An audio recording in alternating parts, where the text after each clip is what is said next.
Hello and welcome to Shoot the Hostage with me, Dan, and my partner, Sarah. We're a movie podcast who talks about a different film each week based on a theme. We do swear and we do spoil the featured movie, so only ever listen if you've seen the film or you don't care too much about spoilers. If you're a regular listener, you can just skip forward until you hear the intro music because you've heard all of this before.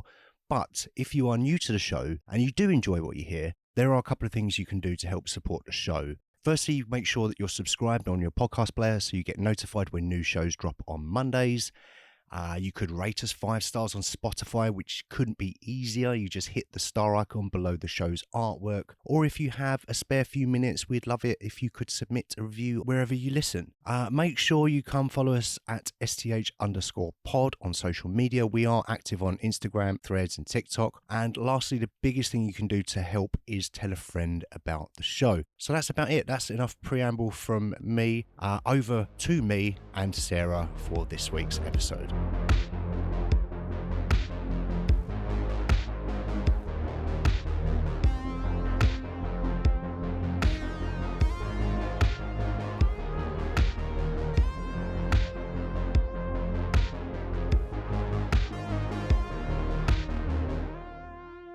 We're still on the big old floppy flop season. And I can't help but wonder if this is some sort of revenge for Battlefield Earth, because you've chosen Tank Girl. Yes. And they don't come much floppier than Tank Girl. They don't. It was a big floppy one, wasn't it? It was really floppy, yeah. Yeah. 25 mil budget. What did it make? 4.5. Oh, 4.5. 4.4. I saw on the internet. That's more than I thought, actually. So qualifies for the floppy season. It does. It's wild to me that this made more than Empire Records. Yeah, and Police Academy 7. I love how many gauges we use Police Academy 7 for. You could gauge any movie against Police Academy 7, can't you? Yeah, that's our metric for everything. Movies in Russia, movies about police, movies about eggs. Movies with Ron Perlman. Yeah. And that's a lot of movies. Yeah, that covers a lot of bases. Franchises. Yeah. Ron Perlman is not in Tank Girl, which surprises me. He's not. If this was made today, he would be in it. I think Ron Perlman would have been actually pretty good in the Malcolm McDowell role. Yes, that's what I was thinking. Or as one of the kangaroo people. I don't think there's enough latex in the world to cover his head after they used most of it in Hellboy. Surely. True. He's probably sick of being in costume. Although Doug Jones is in this movie, so it does have a Guillermo connection. Is he really? Yeah. I know that? Guess what character he plays? I don't know. One of the kangaroo people. What else? Oh, right. What else is Doug Jones going to be playing? I don't remember a spindly kangaroo man. I guess they beefed him up a little bit. Before we get into all that, it is a flop. Mm-hmm. You chose it. Yep, sorry. But why? I knew you were going to ask me this, and I don't have a good answer, because watching films and watching films for the podcast are two very different experiences and two very different ways of consuming media. To me, anyway. Yep. Whenever I'm watching something for the pod, I'm sort of got that kind of a critical eye. Yeah. And I'm paying attention more. Closer attention. Yeah, I'm trying to think what I think about it, if that makes sense, rather than just let it happen at me. Yeah. Yeah. And this perhaps was not the best choice for poking around with a critical eye. I don't know. I think there's some stuff to dig into with this. Oh, yeah. None of it good, though. I agree with you, but it has had a bit of a reappraisal. Look, a lot of people love this movie. And why? Well, I used to be one of them. Oh. I still kind of am one of them. But so when we started research for this show, I did go on Letterboxd and was shocked to discover that the last time I watched this, I gave it 4 out of 5 stars, which is mind-blowingly generous. Mm. And I cannot and will not attempt to justify that. I cannot sanction that buffoonery. Quite. I think this is a film that's so bad it's kind of indefensible.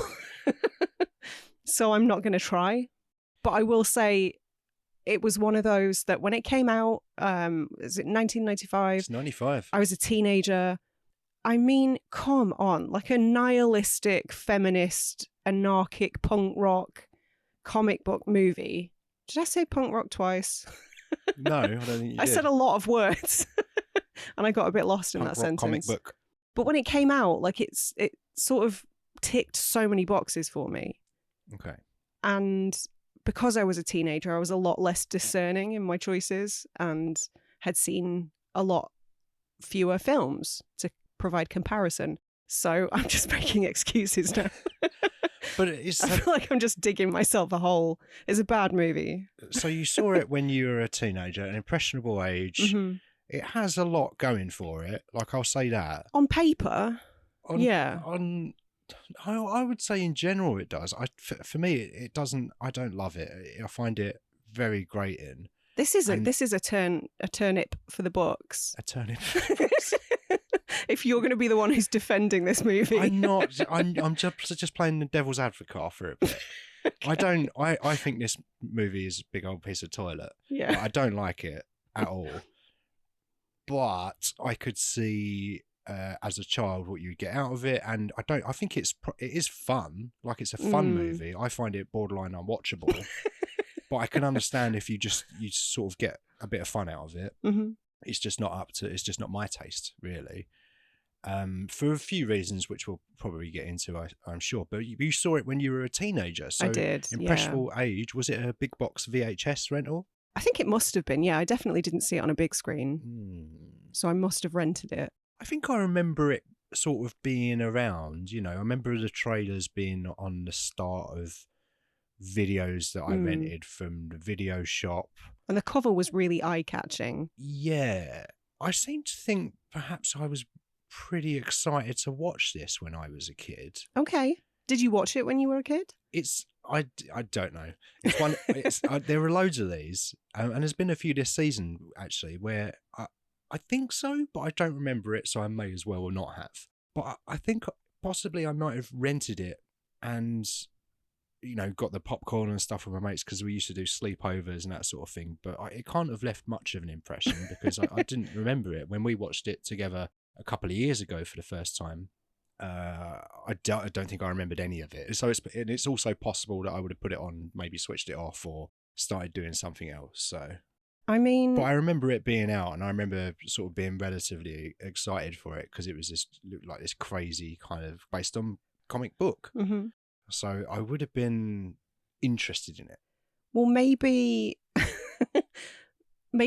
you have suppressed tank girl trauma and you did watch it, but you just weren't prepared for a musical sequence out of nowhere and Alice Cooper being a bit of a nonce and interspecies romance at the heart of this weirdness. So perhaps you did watch it and then buried it in the recesses of your brain. I don't remember. Alice Cooper's not in this movie. Yep. Who's Alice Cooper then? The nonce. I thought that was Iggy Pop. Oh, wait. Easy to confuse the two. They're both decrepit. Is it? I'm sure it's Iggy Pop. It's been a week since we've watched this. The one that gets hold of a kid and he's like trying to put her along. Yeah. That's Iggy Pop. Is it? I'm sure. I think you told me that. Look, I'm getting on. My brain's not what it used to be, okay? I'm happy to be corrected. No, I don't. I'm 95% certain. You are. Mr. Pop himself. Yeah. So being in the 90s then, I thought Laurie Petty, right? She was in. I know Laurie Petty primarily from Point Break, which is firmly in. It's like the start of the 90s. I think that's 1990. That film. Mm-hmm. This is 95. 5 years later. I don't know what she did in between or after. I know her from Point Break and now Tank Girl. But I would have thought from this, I guess if it was successful, she would have been a bigger name. Was she big? She's not someone that I sort of knew as an actor when I was growing up at that time. I don't think I'd even seen Point Break at that point. She definitely wasn't a big name, and she certainly isn't now. She had a bit of a comeback because she had a guest starring role on Orange is the New Black a few years back. Yeah, I don't know. I feel like Point Break was the film that kind of put her on the map a little bit. And she bounced around a little bit in the 90s. She did a film with Pauly Shore. Was it called Biodome? It wasn't. No, she wasn't in Was Biodome. it called California Man? It wasn't. No, I think What? it was something about like maybe it was just called like In the Army or. Oh, I remember In the Was Army. it that one? I don't know if she was in it, but I remember it. I remember the cover for it. I don't know. Look, my brain is not being kind to me today, so don't take that as gospel. I might be wrong, but that's I'm getting that from somewhere. Yeah. Okay. I've pulled that information from somewhere. Your ass. Probably, yeah. That's where most of it comes from. And I don't know. I feel like this film probably was responsible for the decline in her career, potentially. Potentially. I love the fact that it's this and not working with Pauly Shore that did it. Yeah. It's probably, I mean, it was such a colossal failure financially speaking, and as I said, has been reappraised of late. But you say that though, but I think people still kind of acknowledge that it's bad, right? Well, it's probably a mixture. I've seen mostly positive stuff in my research. Wow, okay. But then it depends who you go to, really. Could it have been potentially a reason that Rachel, are we saying Talalay? Talalay? I've always said Talalay, but I like Talalay. I like Talalay. Let's stick with Talalay. Rachel Talalay. Is it possible that this movie is responsible for her not going on to bigger things? I know she's been quite successful in the world of TV with things like Doctor Who and I think some CW stuff. So, you know, she's had a career and she's doing it. But would she have been doing other things like bigger budget things or, you know, Tank Girl spin-offs and sequels and stuff had this been more successful? I imagine so. But do you know who I'm going to blame? Malcolm McDowell. Because the only other comparison I can think of is Neil Marshall, who's problematic in his own way at this point in time, but did really well off the back of Dog Soldiers and The Descent. Then he made Doomsday. Which I like. Which Malcolm McDowell was in. Which I like. Which you're entitled to be wrong. It's fine. It's a piece of shit, Dan. I hated it. I've only seen it once. But yeah. And then that kind of tanked his career for a while. But then he came back to direct TV and then did a few Game of Thrones episodes and sort of earned his way back in and then tanked it again for different reasons. Malcolm McDowell is in the Game of Thrones? No, I'm talking about Neil Marshall. Oh, right. I'm just saying his presence curses directors. Okay. Right, I see what you mean, yeah. And then they have to resort to directing TV. Yeah. Which isn't a bad thing if you're getting Game of Thrones. No, certainly not. And a lot of prestige TV now. Like it's probably in a lot of ways better to be doing that. Maybe you get a more secure paycheck for a longer period of time. I know a lot of directors sort of dip in and out of TV shows. They, you know, it usually gets set up by a showrunner who sets the tone of the thing, and directors sort of come in and out as guest directors or whatever. But I can't help but think that Rachel Talalay might have had a bigger career had this been successful. Do you know how she started her career? I don't know how she started her career, but I do know her name came up when we covered Dream Warriors. Dream Warriors. Oh, damn it. I missed my cue. I'll never live it down. And I think it's because maybe she was one of the talking heads in the Never Sleep Again documentary. Yeah. I think she might have been credited as a producer on that documentary, but she definitely was. She directed Freddy 6, the Final Nightmare. Right. Okay. And I believe she came up in New Line. She spent a lot of the 80s as a production accountant. Did she? Yeah. Oh. And she came up through that. I know that she worked as a production assistant on a film called Polyester. Okay. And I think that was in the 70s or the 80s, but apparently it's a John Waters movie. You would know better than I. Pipe of trash. But yeah, apparently like came up through New Line, production accountant, and then eventually directing Nightmare 6, and then directing Tank Girl, and just been directing ever since, I think. Oh, what could have been? Yeah. It's such a shame because I've read so much about some of the stuff that went on behind the scenes on this film and some of the disagreements that happened along the way. And it does just sound like it was a giant fucking mess. Yeah, it sounds like it was a pain in the arse of a production, doesn't it? It does. And that there were a lot of disagreements and miscommunications that sort of led to it taking this giant turd form. Yeah. Which is such a shame because honestly, I think the source material is pretty strong. Have you read any Tank Girl? It's some, yes. Okay. Good, is it? Yeah, it's fun. Okay. It's funny, but it's... I can never remember the guy's name. I only ever remember, I want to say Jamie Hewlett. Jamie Hewlett. That sounds right, yeah. Yeah. A bunch of people have contributed artwork to Tank Girl, but I think the most notable is the artwork that shares a lot of features with the band Gorillaz, for good reason. Because they were drawn by the same person. Oh, yeah. But because the comic is English, well, it's written by English people, it's very British. It feels British. Yes. Even though it's American stroke Australian. Yeah. Well, it's set in Australia. But shot in America. I believe so. With some Americans in it and some Australians in it. Yeah, they never really make it clear. No, they don't need to make it clear. It just feels unusual because it does feel like a very British thing. Yeah. I don't know if that's just because I know that it's a British thing, but it does feels very nihilistic and like a sarcastic and very acerbic sort of humour. Yeah, exactly. Yeah, like a bit Judge Dreddy, which is another British creation. Yeah. Bit Mad Maxy, which is obviously Australian.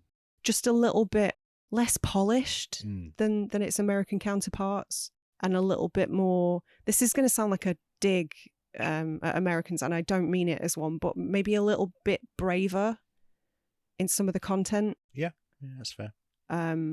Very much more outside the box in terms of a lot of mainstream American comics anyway. There's a lot of indie stuff that obviously doesn't share those characteristics. But yeah, I think the source material was pretty strong. So it could have been so good. And I think that's kind of the saddest part about all of it, is to think about what we could have got. Yeah, definitely. And I know Rachel Talalay, she was definitely... It was her thing. I think I heard somewhere that she had been given the comic possibly by her daughter. Okay. And then became super interested in it and sought out acquiring the rights to it.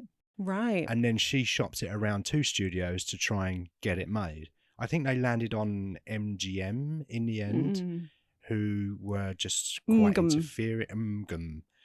Now owned by that Amazon. Guy. Yeah. Yeah. But... yeah, I think she went on record to say she kind of regretted that decision because obviously... What, to go through MGM? To go through I think because she had just quite a few issues in trying to get it made and what she wanted to put on screen and then being against certain things. And it feels like each thing was probably a battle. Yeah, I think maybe if there'd been an indie studio that was willing to take a bit of a chance... I think that would have been a much better collaboration. Yeah, I could see this, perhaps like an A24 or a... Neon, maybe. Yeah. That could work. I think if this got made today, it would be way better. It couldn't be much worse. It surprises me you're saying that because like you said before, you were a 4-star last time. No, I know, but I think that's very much like an objective. Yeah, I suppose. This is the enjoyment that it gives me, not that I think this is genuinely a 4-star movie. Yeah. Because I think even when we kind of nailed in the programming for this season, I said this is a piece of shit. This is probably the only film I've chosen this season that I actually think is a bad movie. Is it? Oh, I've chosen a few of them. Yeah, I know. Yeah, we came at this from different angles for sure. Yeah. I had to I've said this before, but I got through my list. I was like, oh no, I've got to change something because they're all bad movies. So I put in the King of Comedy. Yeah. Which was a great choice, it turns out. Yeah. Good call. But yeah, I don't know. I heard so many stories about the comic book guys being really pissed off with all the changes that people wanted to make and deviations from the source material that they just weren't thrilled about. Rachel Talalay has sort of gone on record as saying that she thought everything with them was cool, that they had pretty good communication, that they were kind of on the same page. So I don't know if that's addressed more at the studio. I would imagine so. At the money people. Well, if she acquired the rights and she had a pitch for them, they must have had a rough idea of what they were going to do. And it feels like her vision was very much in line with what the comic is. I haven't read the comic, but I imagine that there's some consistency there. And it's probably the studio coming in going, you can't do this, you can't do that. we were going to give you this money, but now we're going to take it back or whatever. So Yeah. I'd imagine it's probably a we hate the studio situation. I would hope it's that, but there is some there is some conflicting information out there because in a lot of sources you find, because obviously let's sort of talk about the film itself, there are a bunch of scenes that just are absent, and so they're filled in with comic book panels. Is that which it's not even real animation, it's just static drawings for the most part.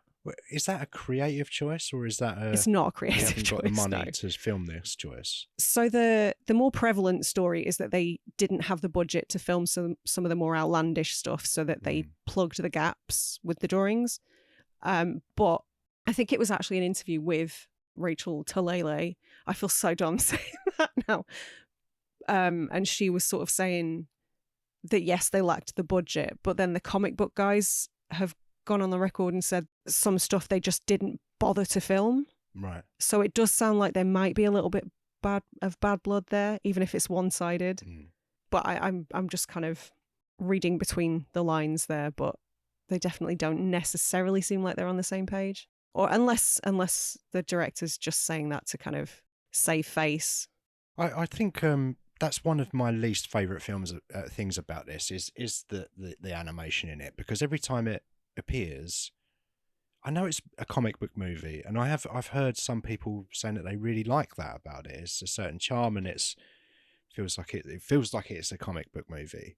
But if I'm watching a live action movie, I want to watch a live action movie. Yeah, if you want to read a comic, read a comic. I'll watch a cartoon. If I want to read a comic, I'll read a comic. And not to say that can't work sometimes, but it didn't feel like, perhaps if it was weaved in the narrative a bit more, it might have made a bit more sense. But when the animation appeared, it felt like that they couldn't afford to film this scene. I was like, oh, she's water skiing on water, like you can't afford all of that water or whatever. That was what was going through my mind. And I just found it very jarring. It didn't flow into the story enough for me. But I understand if people enjoy that and that's part of their charm. But it just hit me around the head, and I couldn't wait for it to stop. Yeah, no, I completely agree with that. I don't know. I kind of have a bit of an issue with comic book panels in movies, full stop, come to think of it, because that's one of my issues about is it the director's cut version of The Warriors? Because it starts with all that comic book panel bullshit, and I hate that. I haven't seen the director's cut. I hate that. Scott Pilgrim is a film that I really, really want to like, and that has some sort of, because it's straight from the page, that has some comic book isms woven through. So I think it's just a personal distaste for that. I think Scott Pilgrim is a really good comparison for this. Do you? Yeah, because that's largely considered an excellent movie. Yes. But I think, because obviously it's based on comic, I think it has a central character that is fucking annoying. I think Tank Girl's a lot more likeable than Michael Cera in that role, though. Yes. Yes. You're probably You're right. not sure. Yeah, you're probably right. But I would say objectively, probably Scott Pilgrim is a better movie, but I still don't love it. And some of it is that kind of cartoony type world that is drawn up. It's just not really for me. But I do like that comparison, because I do feel that there's a through line between Tank Girl and Scott Pilgrim. I bet if you asked Edgar Wright if Tank Girl was an influence on Pilgrim, I bet he'd say yeah. I can imagine. I mean, he's not here to answer. No, he's not. Any other week, and he would have been, but if you're Edgar Wright, let us know. I highly doubt Mr. Wright is going to be listening to this. But you've met him. I have, briefly. Yeah. And you were at that gig where you were standing near him. Yeah. That's it. That's my met in. Him twice. Yeah, technically. You could have asked him. Next time you're standing near him, can you ask him? Yeah, I don't know. I would be shocked if he hadn't read Tank Girl at some point. He seems like the type. That sounds like a negative thing. No, not at all. I'm very glad that I didn't read any of the comics until after I'd seen the film, because I think if I'd done it the other way around, I probably would have been more disappointed. Yeah. I wonder what people that were fans of the comic back then in the 80s, when was it conceived? 88, I think you said before. I think the character was first on the page in 88, yes. Yeah, which is, I would have assumed it was way before that, But I imagine people that were fans of that in the 80s and the 90s, and then they were super excited to see this film, and maybe some of them loved it, but I can imagine a lot of people being quite disappointed. And I think there was quite a lot of buzz around this film as well. I remember saying that I remember seeing the trailers and being somewhat excited for it as a vague, distant memory. But from what I've heard is that they were trying to drum up a lot of publicity in a kind of unconventional way. They had put out casting calls all over Europe for casting Tank Girl, and there's a couple of people that went up for the role of Tank Girl, and I don't think you'd ever guess who they were. Do you know this? Maybe no, I don't. Maybe you've done I'm this fascinated. in your research. All right, let's play. Could you just play 20 questions? 20 questions. You got to guess someone that went up for the role of Tank Girl. Rafe Fiennes. 19 questions left. Maybe, I don't know. I didn't see anywhere saying that he didn't go up. Well, there you go then. Maybe they were going to go in a completely different direction at one point. They offered him the role, but he was like, "No, I'm going to hold out for Conclave in 35 years." No, he wanted to be one of the Rippers. Yeah. And they're like, "No, we want Ice-T, and we're going to pay him £1 million." £1 million. Did he really get £1 million? Why are you paying Ice-T £1 million for this? I don't get it. He's not a good actor. No. Or he wasn't then. Maybe he's better now. I don't know. But back then, we watched a film of him recently, an older film called Trespass, and he's not good. No, not at all. No, and he's no better in this.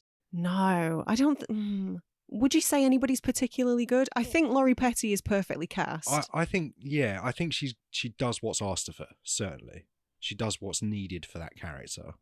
But I just wish she was in a better movie. Yeah. But I am fascinated to learn who else was considered. Well, you've got 19 questions left. I'm never going to... You've already said I'm never going to guess. You have to ask me a question. Helen Mirren. No, you can't. Do you know how 20 questions works? No, I've never played it. You have to be like, oh, are they British? Are they British or American? And I have to answer with a yes or no. Oh, are they British? Yes. Right, okay. Were they in their 30s in the 90s? No. Were they in their 20s in the 90s? Maybe not. Maybe younger. Oh God, 1995. Were they an actor? Oh, interesting. Were they a musician? No. Oh. Well, actually, 2 of them were musicians. There's actually 3 that I'm thinking of, and 2 of them were musicians. Will you just tell me? Musicians is a loose term. Oh, just tell me. I don't know. All right, I'll tell you. So 2 of them were the Spice Girls. 2 of the Spice Girls. Okay, and I've got to guess who of the 5 of them. Oh, you can if you like. Jerry Halliwell. I actually don't know. So you just know it's 2 of the Spice Girls. I think Posh Spice might have been one. Really? And maybe it was Jerry Halliwell. I don't know. They're the 2 that I would guess. Really? Victoria Beckham? Yeah. Is that what she's called? Girl? Is that her name now? Yeah. Oh, when did that change? I thought her surname was Spice. Oh, no, I don't like that. I've got one other in mind, which you'll never get. No, probably not. Go on. Davina McCall. What the fuck? No. Yeah. Why? I think I saw an article somewhere and it said 3 of the Spice Girls were up for the role of Tank Girl, and they went I can't remember the Spice Girls exactly, but I'm sure it was Jerry Halliwell, Posh Spice, and Davina McCall, and I was like, she's not a Spice Girl. They've elevated her from Big Brother presenter to member of the Spice Girls. Congratulations on your AI written article. Wow, no, I hate that. I hate that so much.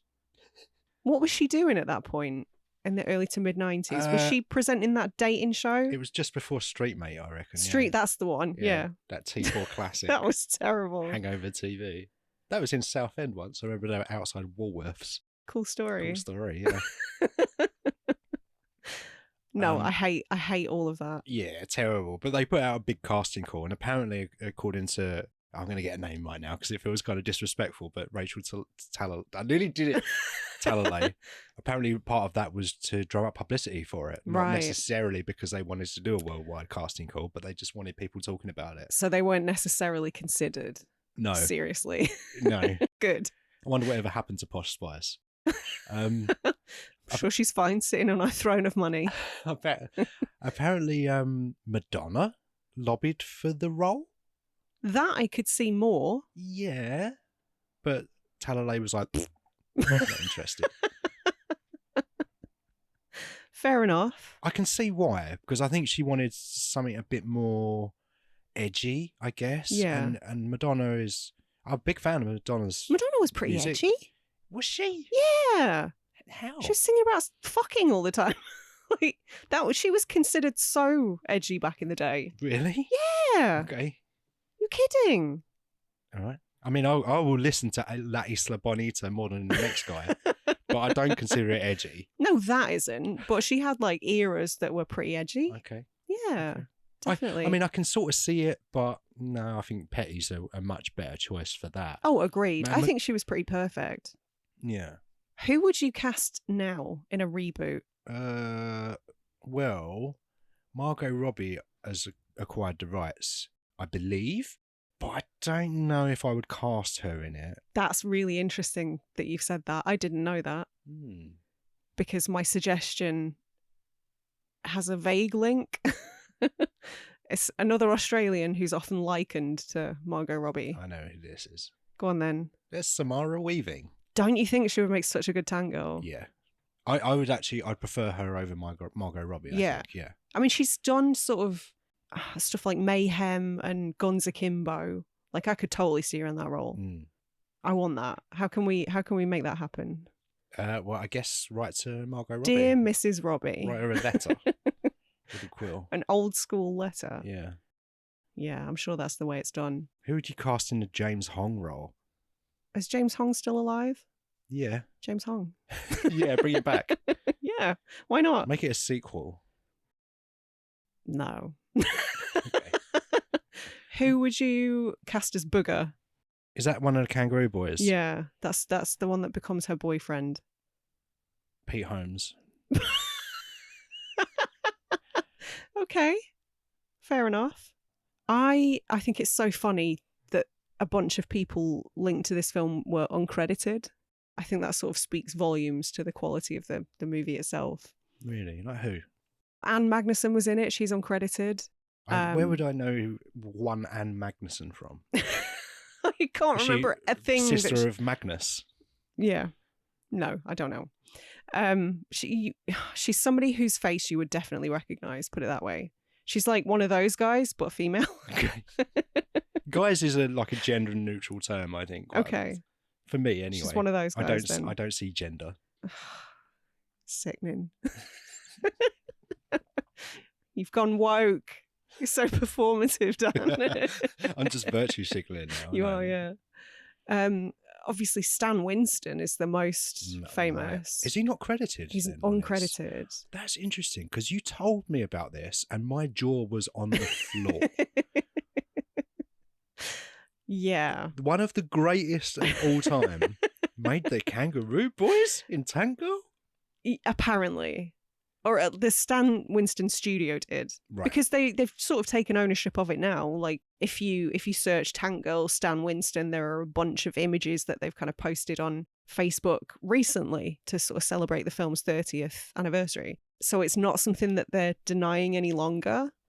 But it certainly sounds like they wanted to distance themselves on release. I think for good reason. You could have gotten away with it in the mid-90s because the internet wasn't very popular. Yeah. Not everyone had like everyone's knowledge in their fucking pockets. But now it's like, well, you banged to rights, haven't you?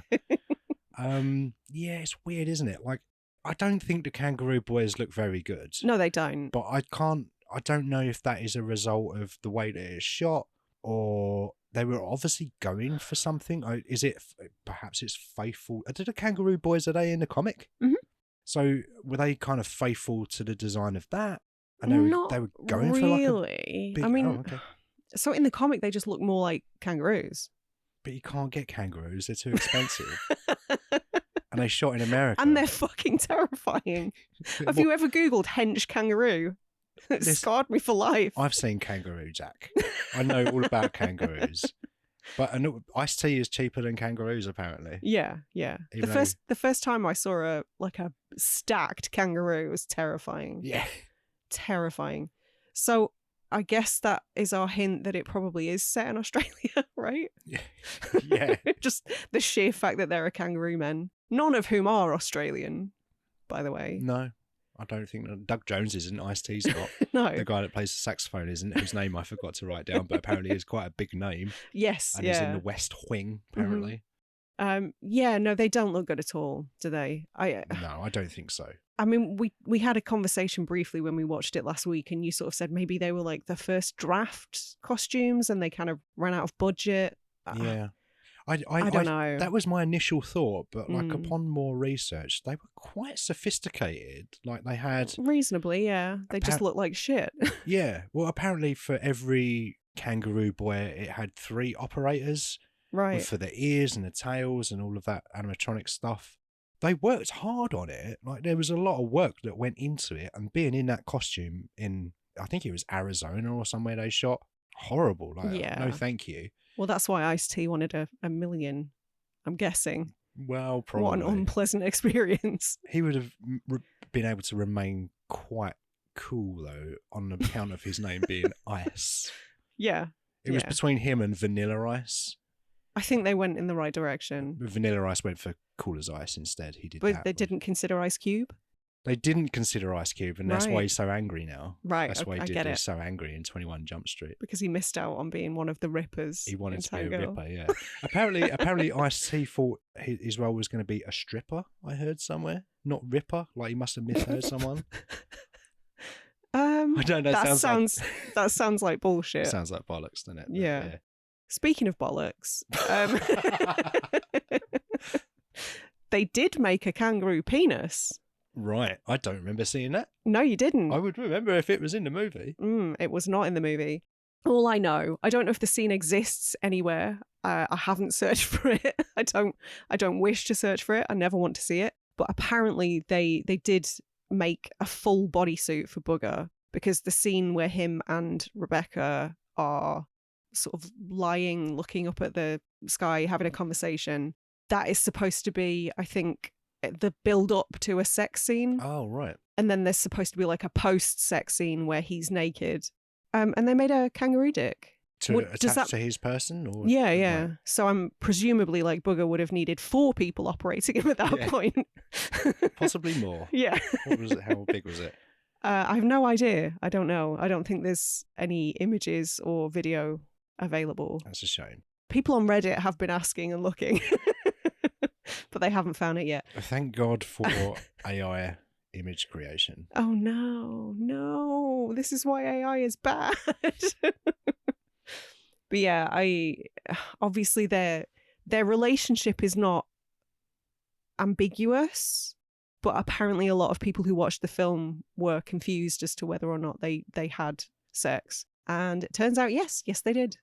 So we were meant to see them bone in the movie. Not necessarily having sex, but certainly straight after. So we were meant to see just like a flaccid post-coitus penis. A flaccid kangaroo penis, yeah.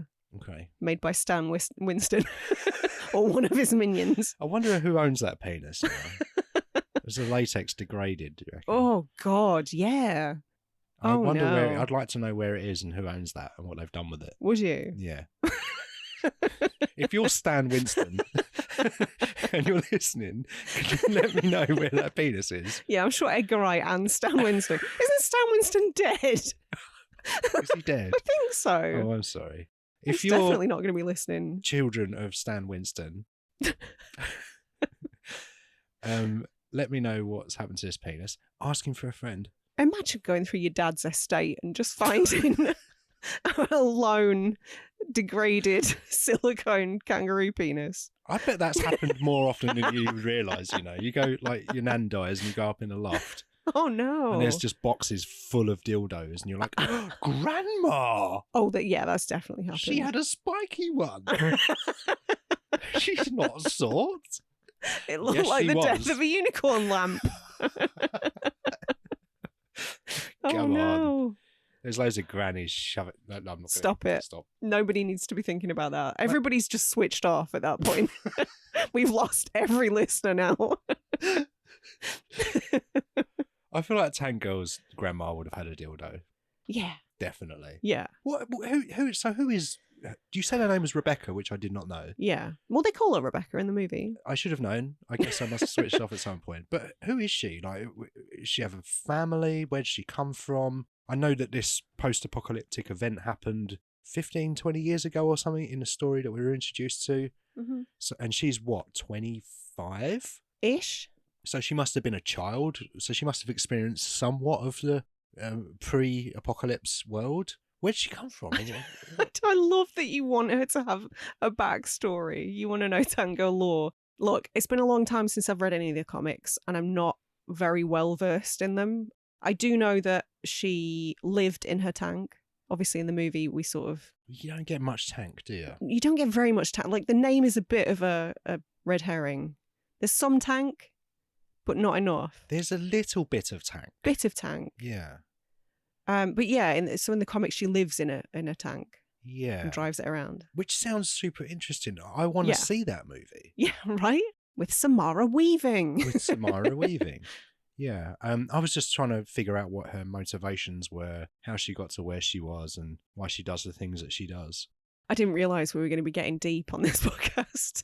I'm trying. I mean, I was going to ask about themes. Were you? But I think the themes are we suck water out of human bodies. Everybody in this movie looks very hydrated, Yeah, considering water is like the most sought after resource. It hasn't rained for 17 years. Yeah. Malcolm McDowell's got all the water. That's why. Well, Rebecca had a bunch of it at the beginning because I think that was like the last sort of bit of water that was siphoned off, not controlled by water and power. In the gaff where she's in that house that's in a desert, and they've got the plants. Yeah. And underneath, they're getting all the water from pumping it, I guess. It's like siphoned off from water and power. It's the last one that isn't controlled by them, which is why they target them and kill her boyfriend. Right. Okay. And that was her boyfriend. Mm-hmm. Okay. She moved on very quickly. I guess she did, didn't she?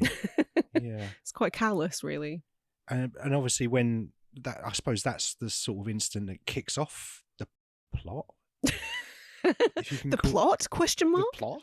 Yeah, I guess so. Because she gets taken to Water and Power, and Malcolm McDowell's like, oh, you're really capable. You killed 8 of my guys. Mm-hmm. I want to employ you. She's like, piss off. Yeah. Piss off, guy. And I liked all that stuff. That's probably my favourite part of the movie is when she gets taken and she's just sticking her fingers up to him constantly. I like that back and forth, and seeing his frustration, his growing frustration is very amusing to me. She's all about the quippy one-liners. Yeah, and that's where she meets Naomi Watts, a very young Naomi Watts. Yeah. Pre-Lynch Naomi Watts. Mm-hmm. Was she the girl? Was she the girl? In Mulholland Drive? Was she the one that Justin Theroux was like, that's the girl? Is that what happened in that movie? Oh, I think of another movie. Is it Justin? Did I say Justin Lynch? No. You said Justin Theroux. Yeah, that's what I meant to say. Yeah, you did. Anyway. But yeah, a very young Naomi Watts. And she plays Jet Girl. Yes. Very imaginatively named in this. Is it because she's got a jet? Yeah, she likes jets. And Rebecca likes tanks. Likes tanks. Yeah. Right. And they're girls, so. Yeah. Why wasn't Adam Sandler in this and called the Water Boy? He could have worked for Frank McDowell. What's his name in this? Esme School? I don't know, but I'm having a lot of fun. Kessler. You got there in the end. Yeah. Oh, yeah, no, Kessley, yeah. Kessley, yeah. Yeah. Kessley. So the Waterboy, Adam Sandler version of the Waterboy, could have worked for Kessley. Maybe I put Adam Sandler in the reboot in this as really? Kessley. Yeah, maybe. As Kessley? Yeah. It could be a bit of fun. Yeah, I mean, because of the nature of the characters, it's got to be played big. Yeah. How did you think Malcolm McDowell did in that role? I think he was Malcolm McDowell. You think he chewed the scenery admirably? Yeah, he. I think he got the memo, but a bit like Laurie Petty. I think that they understood what they were working with, what the material called for. Mm.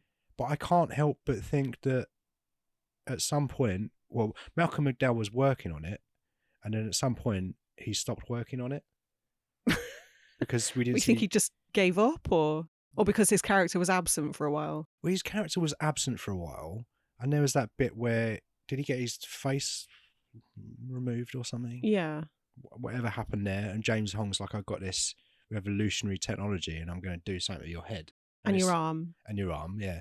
And then we see the arm and stuff, but the parts where you see his character, he's like hiding behind things, and it's this big reveal about what his new look is going to be. And surprise, his new look is he's Malcolm McDowell. So I couldn't help. I kind of thought that maybe he pissed off during the production at some point, and they're like, "Oh, let's just write something in that's going to explain why he's not in this." I guess I always took that as being the joke, though. Yeah, I guess that was going to be my option number 2. Was it a joke? Was it yeah, like there was so. going to be a reveal of it, like some mega McDowell or whatever, like a big robot jocks guy with a metal face? But then it's just like, he's Malcolm McDowell. Yeah. But twist, he's a hologram. Yeah, because you don't need a head or a brain anymore to survive, apparently. Well, my first question was going to be, where's his brain? Where's his brain live now? In his stomach. Yeah. Could be. I don't have a good answer. On a computer, maybe. It's the future. It's the future of 2033. Distant future. It's unthinkably far away, yeah. We could have covered this in a decade and done futures past.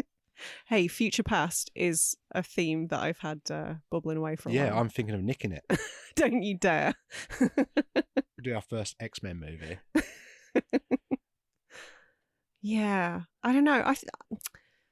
I don't love Malcolm McDowell. In general? In general, I think he's so hammy. Yeah. But I do think it kind of works in this. I think he's very good when these sorts of things are called for. I mean, obviously, the go-to classic is the Clockwork Orange. Mm-hmm. Was it the year before this, 94, that Star Trek Generations came out? And he's quite hammy in that as well.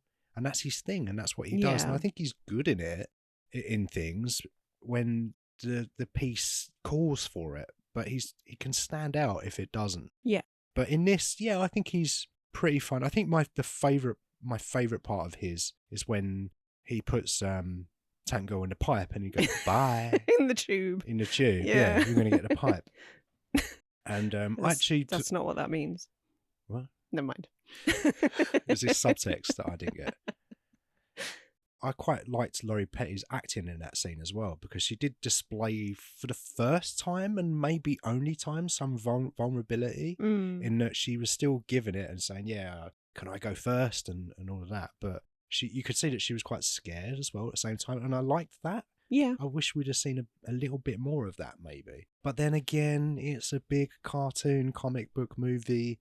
I guess it's just a taste thing for me. I want to see a bit more humanization and depth. Yeah. That's fair. I think, I don't know. So you think if they did reboot it, or if they do, as it sounds like. Gritty. Do you think? Yeah. You want a gritty reboot of Tango? No, I don't necessarily want a gritty reboot. I would like some more characterization and some more depth. But you can still be fun. You can still have fun. You could still be a Birds of Prey maybe, and do the the stuff that they did visually, and that was fun. It's interesting you say that, because I think the closest comic book character to Tango, it probably is Harley Quinn. Yeah. Because they're unhinged. I can see that. So Tango is 88, or that's when the comic was drawn. The movie is 95, and somewhere in between that, I want to say about 92 is when Harley Quinn, the character, was introduced in the Batman animated TV show. Yeah, it was 92. So do you think that Laurie Petty took some, and Rachel Talalay took some inspiration perhaps from that? It's possible, but I do think the character herself is quite true to the comics. Yeah. But maybe. It wouldn't surprise me if over the years there's been some kind of give and take in the inspiration department. And it's funny that Margot Robbie now owns the Yeah. rights, given that you've got that. I guess we're trying to force connections where perhaps they don't exist, but it does feel like to me that it's just a couple of years after the animated Batman show. So I don't know. They feel like very similar characters to me, just anarchic, I know, all over the place and quippy and stuff. But so going back to kind of the lack of, or the supposed lack of budget, do you think this is a film where you can see the budget on screen? only when Ice-T is on screen, because I look You at can it go, and that looks like $1 million bucks. No, it doesn't look like $1 million bucks. You get me wrong. I know that it's $1 million bucks, but it doesn't look like $1 million bucks. What did they spend a month? The tank must have been a few quid, I guess. Yeah. Apparently they didn't really have much money for the exteriors, which is why we don't see very much in the way of like establishing shots outside. Yeah. And some of the stuff with the house looks like a miniature, but I'm not 100% sure on that. Most likely. I look, 25 million quid on this kind of movie is cheap. So like, yeah, this should have had more of a budget, really. I think 25 million, even back then in 94, I guess, when this was shot, it's not a lot of money. No, not for the sort of scope that it would need. Yeah, and the set pieces they were trying to achieve, and the costumes and the prosthetics, and if they shot in Arizona and it was like a desert situation, just logistically speaking, would have been expensive. And there's sand getting in things, and just probably everyday things that you don't even think about become issues. Apparently, so pretty cheap. They wasted thousands on that kangaroo penis. I'm going to keep and coming the back to kangaroo that. penis, yeah, which is in Stan Winston's loft, or the loft of his children. That needs to go on auction. We need to raise some money for charity. Yeah. What charity is it morally acceptable to sell a latex penis to raise money for? Some sort of animal welfare. Kangaroo welfare. Yeah. Some sort of kangaroo breeding program. Stop the poaching by a kangaroo dick. Yeah. Yeah. Somebody would buy that. But I guess it would be half kangaroo, half human penis. Genuinely, I don't know. I don't even know what a kangaroo penis looks like. I've never seen one. But wasn't Booger part dog as well?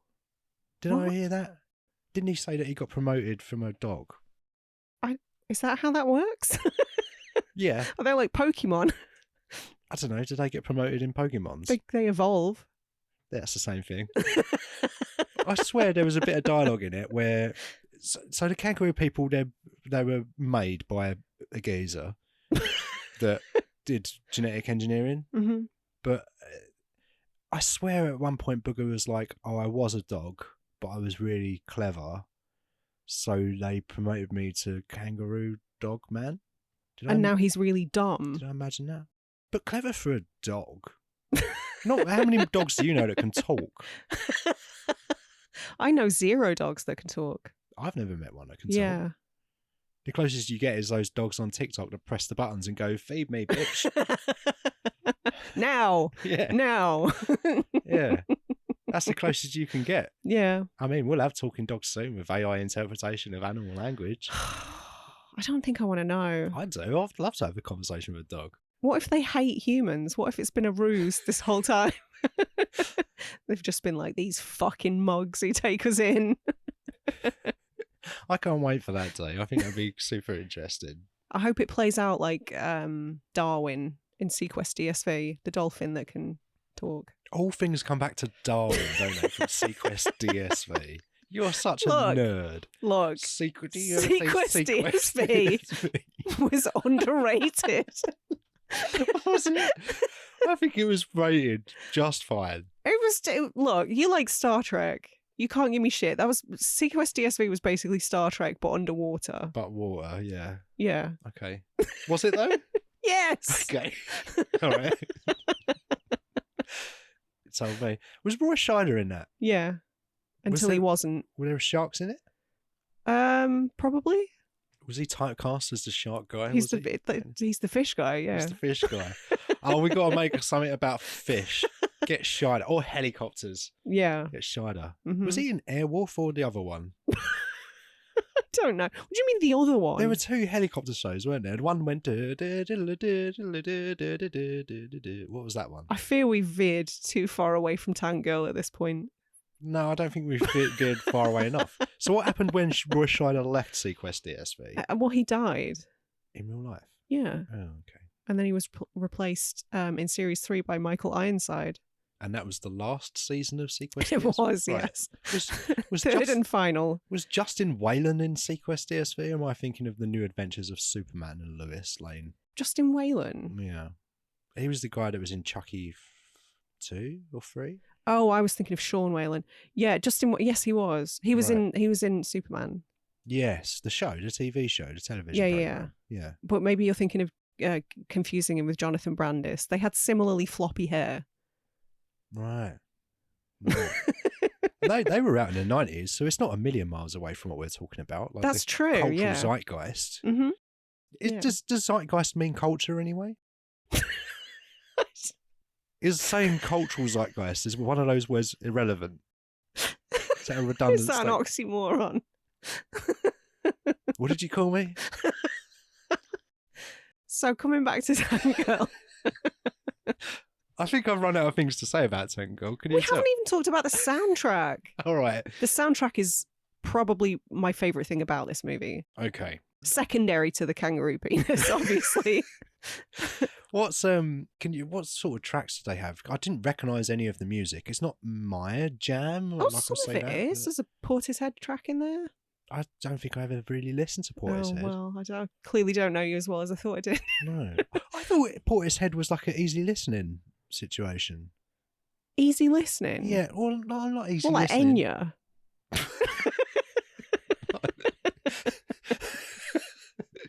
Sail away, sail away, sail away. No, not like Enya, but what am I thinking of? Maybe more like a... Oh, God, what's that band called? Massive Attack. I thought they were more of a Massive Attack situation. Like, yeah. Do you not like Massive Attack? I do quite like Massive Attack. Well, there you go then. But for the most part, it was more kind of grungy stuff. It's definitely more my speed than yours. But I think it's just a wonderful soundtrack. Put together by Courtney Love, apparently. Oh, okay. After she killed Cobain. Just after, yeah. We're a comedy podcast. Allegedly. Allegedly. Right. Okay. Yeah. Maybe she did this to take her mind off how sad she was. Is that where the other 24 million quid went? Maybe. Did she need the money at that point? Did she need the money? Yeah. After inheriting Kurt Cobain's money? I don't think so. Did he have a few quid, did he? I imagine they were doing pretty all right. I mean, they're popular now, but like how popular, like... Oh, very. Okay. Very. Never mind then. I see what you did there. That was annoyingly good. I'll give you that. I didn't know that she put together the sound. So she curated the soundtrack. Do you think that she chose what scenes they went in? Or I guess maybe... That I don't know. Collaborative effort, I guess, with the creative team. I would imagine so, yeah. She probably had a decent amount of creative input. It does feel like a good choice. It feels like there were a lot of things that Talalay was trying to slot together to make this kind of rebellious character come to life, but it feels like how she went about it was trying to mirror the source material in a way. Do you know what I mean? Like, I think so. She was trying to honor it in the way that it was made, in the spirit that the comic is supposed to be consumed, I guess, like a bit of a fuck you to the establishment. Yeah, for sure. But then you get MGM and it's like, it's not, you need an establishment, unfortunately, to get your movie made. So those things are not really gonna... We're right back to Empire Records again. Yeah. You can't really damn the man when you need the man and his money. Yeah. It's a bit of a shame, really. But yeah, I think the studio did muck about quite a bit as well, because the comic book guys were pretty reportedly unhappy at some of the massive cuts that were made. A lot of their suggestions for the script were kind of disregarded as well, from what I heard. They wanted a lot more sort of niche humor in there. Some of the stuff that would have made it into the comics but didn't make it into the film. But there were talks about that, and it was agreed that not enough people would understand what Grange Hill was. So a lot of the more sort of niche English humour was cast aside. I mean, I definitely would have enjoyed this movie more if it had a Yeah. Grange Hill joke in it. But it would have been lost on most people. Yeah. But I can't help but think it fucking flops anyway, so you might as well have done it. Yeah. I suppose you don't know that at the time when you're making it. No, I think they had pretty high hopes for it, like you said earlier. Yeah, but I should have spent more than 25 million on it, really. Well, it's weird because it sort of felt like the property feels like a bit of a gamble. So I understand why they'd be wary to put too much money into it. But at the same time, they're a big studio. It sounds like they were trying to create a lot of buzz around it. And it sounds like they were reasonably confident that it would do well. Yeah. So it's a bit of a contradictory scenario. Yeah, I don't know. I would have loved to see like a 50 million budget. Do you think that would have been enough?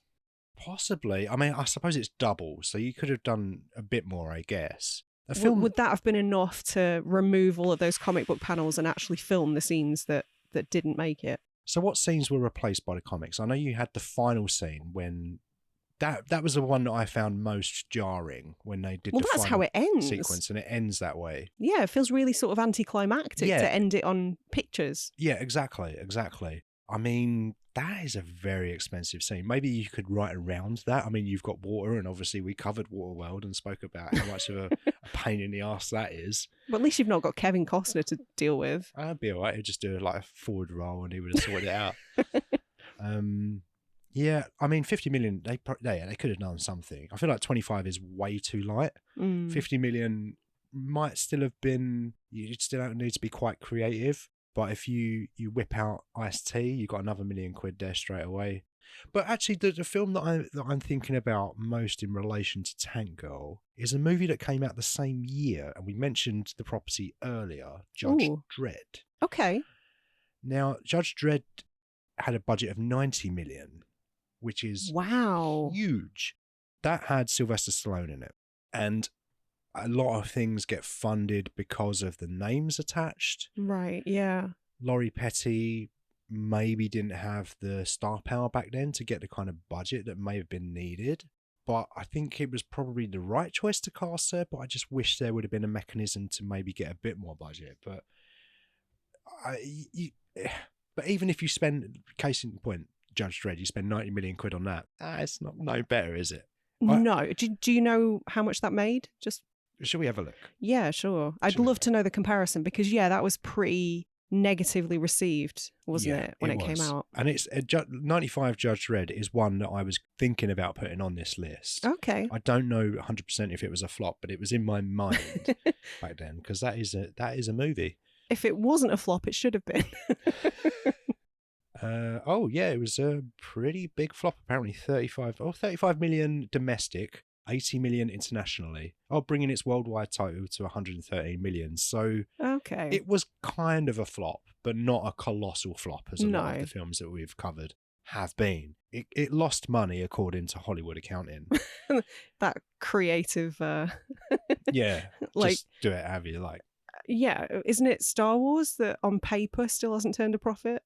Star Wars is the least profitable movie ever made. That's wild. Talk about creative accounting. Yeah. That's so silly. Yeah.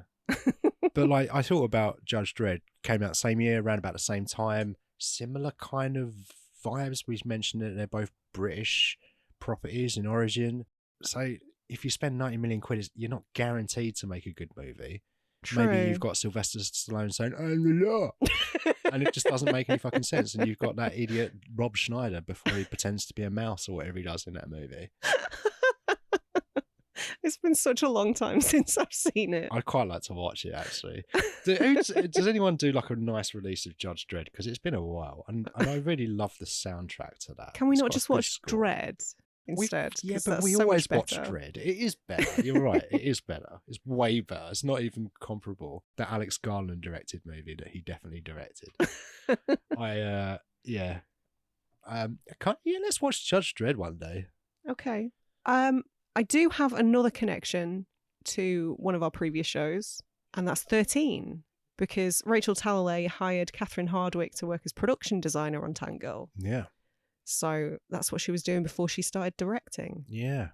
Yeah, I'm glad you brought this up because I did make a note of it and I completely forgot to mention it. But yeah, production designer on this, and I think we mentioned it in that show when we covered 13. But she obviously went on to bigger and better things, having directed The Twilights. Yeah. No, let me rephrase. More profitable things. She went on to more profitable Yeah. things. Yeah. And made those silly vampire movies. The first of which I don't hate, but the rest... Oh, really? It's fine for a children's movie about vampires. I don't love it, but... He's glittery, Dan. Listen, have you seen any of the others? No. I've seen that one clip of Michael Sheen overacting about 500 times on YouTube, but I've never seen the actual film. You've seen the only good bits then? Yeah. I think I definitely watched the first one and was like, it's fine. I think I might have skipped 2, and I can't remember if it was 3 or 4 that I saw. It was the one that was meant to be one movie, but they split into 2, and I watched the first part, and I had to go to the cinema to watch it, having not seen the last 1 or 2, not having a clue what was going on. And they just sat in a gaff on the beach for an hour and a half, just like saying words at each other and being in love, and it was the most boring thing I've ever seen. It was rubbish. And then they were like, oh no, the next one's going to be good though, isn't it? And I was like, nah, I'm not going to. You've had too much of my money already, sir.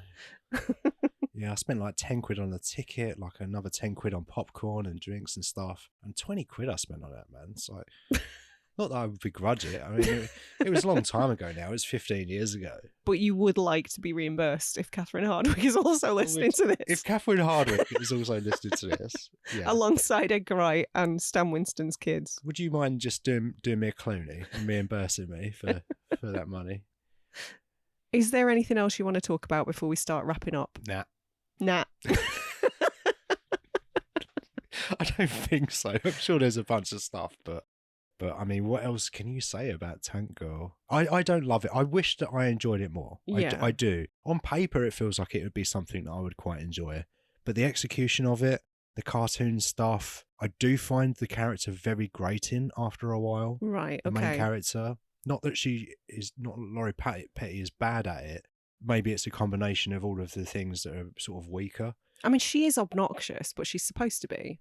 Yeah, totally. I just find that after an hour of it, I'm like, oh, mate, yeah, can we please? And I suppose the closest comparison I could think of in terms of really irritating characters is Deadpool.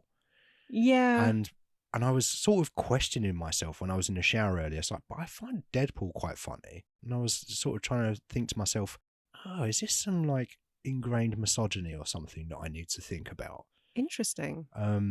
Because I do find Deadpool funny, but he's fucking irritating as well at the same time. But then he's in better movies. That's true. If Deadpool was in this movie, I think I would find him just as annoying. Insufferable, yeah. Yeah, but it did make me question some underlying things there that maybe I need to think about. But I don't know. How do you find the character of Tank Girl in this? Do you like her character? I love Tank Girl. I don't know. I love the character in the comics. I love the character in the film. I just wish everything else around her was sort of up to the same level. Because I do think Laurie Petty at the time was perfectly cast. I think she does a really good job in the role. It's just in a crappy film. I like what it's going for. It feels very modern in a way, that character, like sadly so. You know, it's a very, I don't know, I feel like if I had a daughter, I would be quite happy for her to watch this movie, knowing that the penises have been removed. But it's quite a good, there's quite a lot of stuff in it that is empowering, I guess. Perhaps if you're a younger person watching this, there's a lot of stuff about there's stuff at the when they go to the house where the sex I guess they're sex workers, right? And they're trying to do the it's literally a brothel. It's I never had a name. I was going to call it the sex house. I didn't want to sound stupid. I think that ship has sailed though, to be honest. Yeah, there's stuff like there when they're doing like the makeover scene, and she's kind of going against the grain, and she's always got something to say. So like messaging wise, I think it's great and feels quite modern, depressingly Yeah. so, and perhaps that's why it didn't quite connect with some audiences at the time. Well, there's that, and the fact that it's shit. Yeah, I feel we don't need to have the conversation about why this one flopped. I think that much is evident.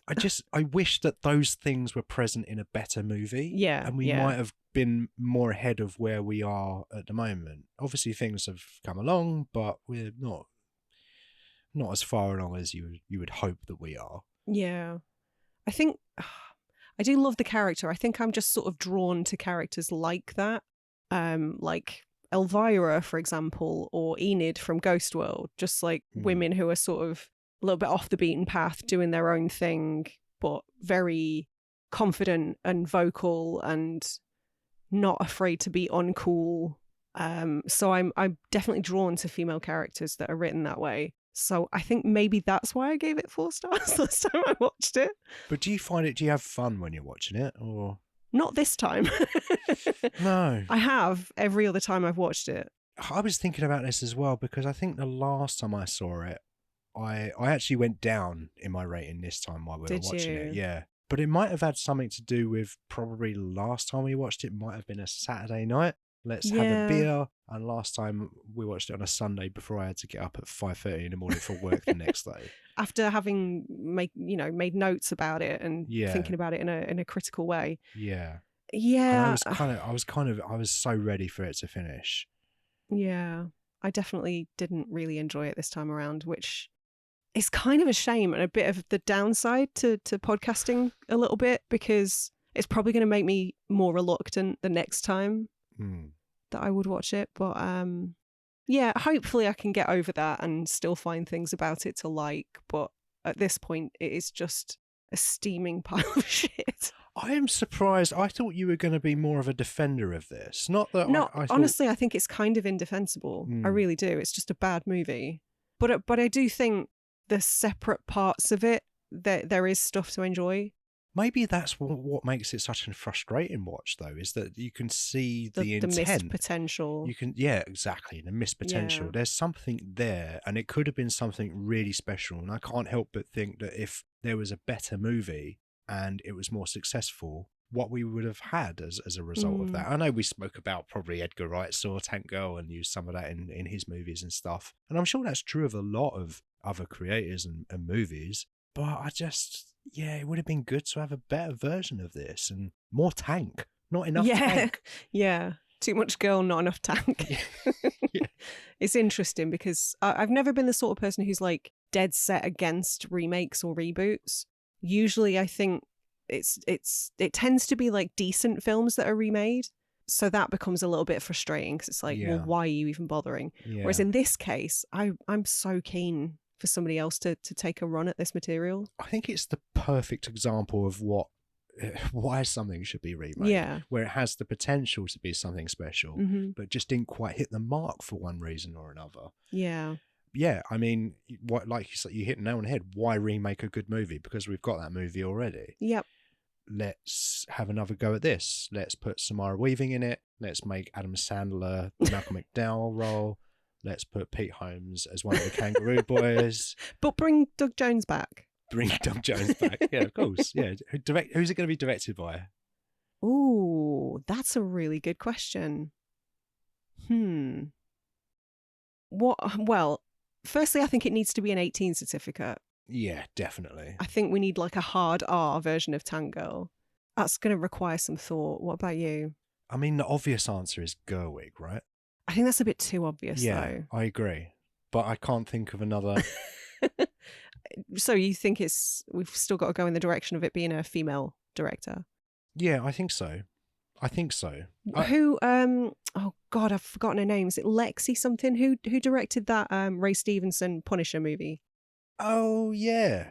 Maybe she should take a crack. I know this off the top of my head. I'm definitely not going on to Google now. Warzone. I've got this the wrong way around. I've written Warzone Punisher.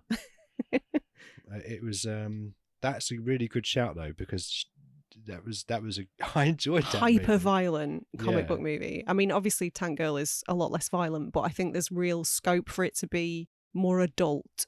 Yeah, and I would like to see her swinging from a chandelier shooting people in the head, like Ray Stevenson does in that movie. Lexi Alexander. Right, okay. Yeah. I was halfway there. I think you've nailed it. I think it's Lexi Alexander, yeah. Okay. Wayne Knight's in that Punisher Warzone. What role can Wayne Knight play? Yeah. Wayne Knight, will you do a Tank Girl remake?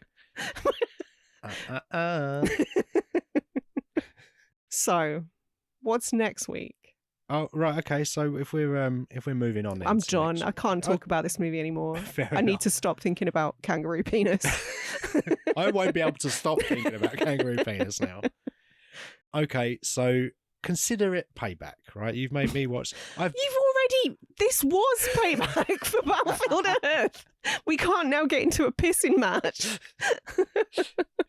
We mentioned Sly earlier, right? We mentioned him earlier in relation to Judge Dredd, and we're going to be covering our first Sly movie next week. It could be one of many. Yeah, that doesn't narrow it down. There's a lot of. He's done a few movies, Sarah. Yeah, he's done some real turkeys. He has. It's not Rocky V. It's another franchise pictures movie, which we teased a little bit in our Battlefield Earth show. Oh yeah. It's Driven, which is our first Rennie Harlin movie as well. So you've not seen this? I've never seen Driven. No. It's a film that I watch pretty much yearly. I've been in the house while you've had it on, and I've left the room. Yeah, I mean, much like this week, I ain't going to be defending it, but right. I do love it. Okay. So cool. Next time, bit of Sly, baby.